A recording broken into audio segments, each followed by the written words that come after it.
এখন দেখছি সবাই ছোট ছোট জায়গায় ছোট ছোট উনুনে রান্না করে ভিডিও করছে। আমি ভাবলাম চলো আমিও একবার ট্রাই করি।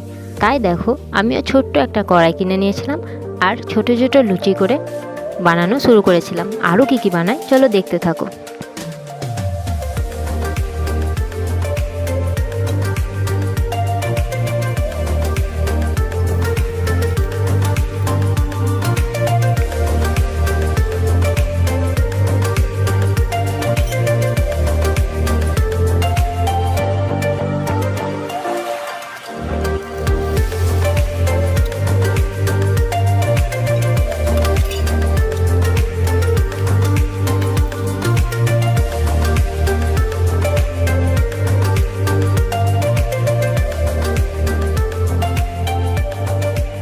ছোট কড়াইয়ে লুচি তরকারি করা আমার কমপ্লিট। আর তোমরা ছোটোবেলায় কারা কারা এভাবে রান্না করতে আমাকে কমেন্ট করে জানিও।